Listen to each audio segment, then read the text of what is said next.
Hey, what do you do? And what do you say? How you doing? You know, with everything going on right now, all this fear mongering going on, yeah, it's gonna be the end of the world, and we're gonna get hit with the big one, and prepare for this, prepare for that. You know, the prep for this, prep for that, make yourself a bunker, and this and that. Fucking Italians invented this, man. Italians invented prepping.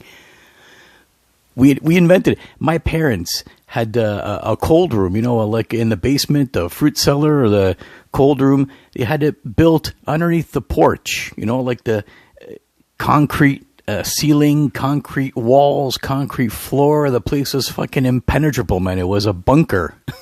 If they only had a better, stronger vault door in there. But it was cold all year long, there was some light in there. It was beautiful.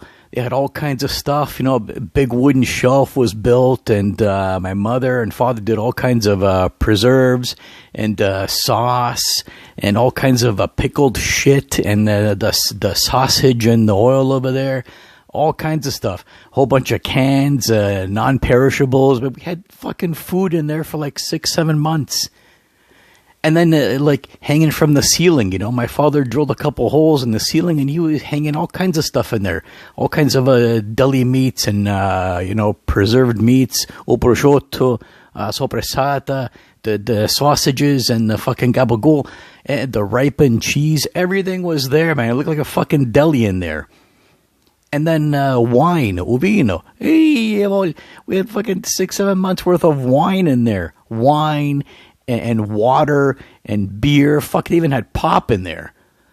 They had everything. The Italians are doing this stuff way before all this, prepping and stuff. And we just did it because that's what we did. The only thing it was missing, now that I think of it, if you had to take a shit.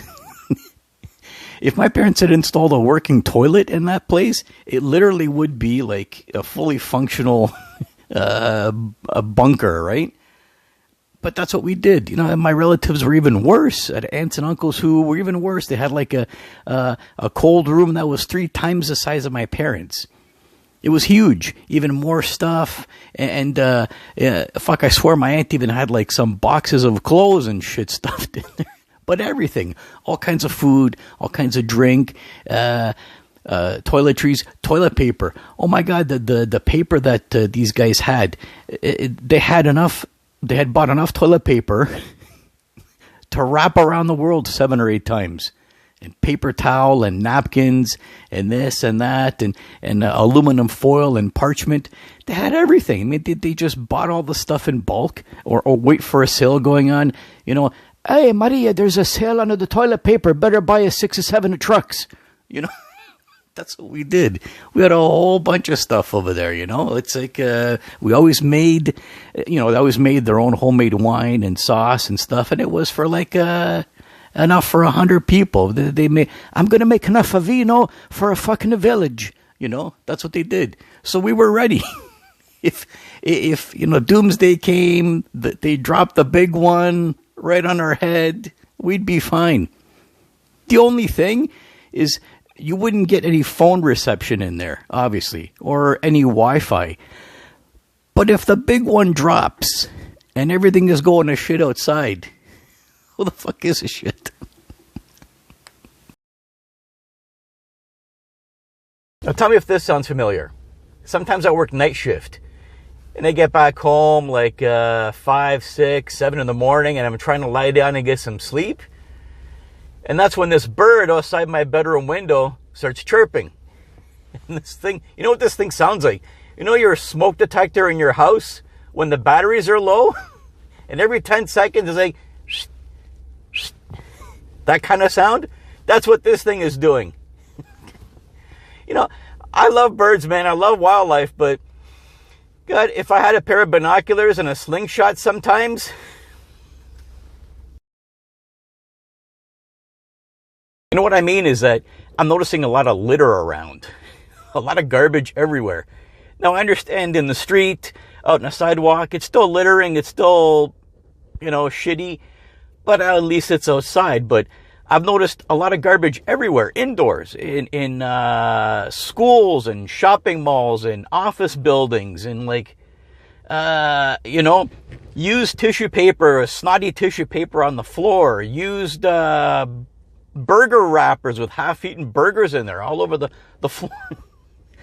And then, you got the face masks ever since COVID. So, just, there's garbage bins. Throw your shit away. Don't infect everyone with your Corona beer over there.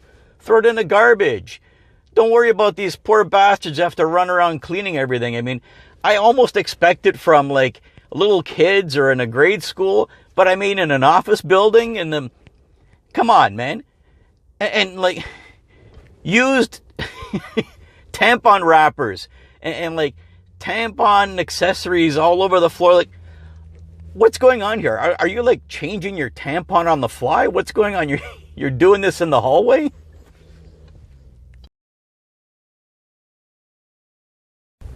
So, do you ever wipe your can? I'm talking about one of these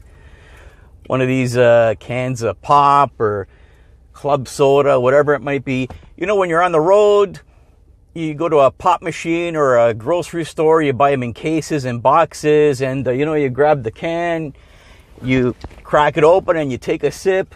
You know how dirty that must be on top and all over the place? It's like, shit from the factory or someone's fingerprints or fucking pubes.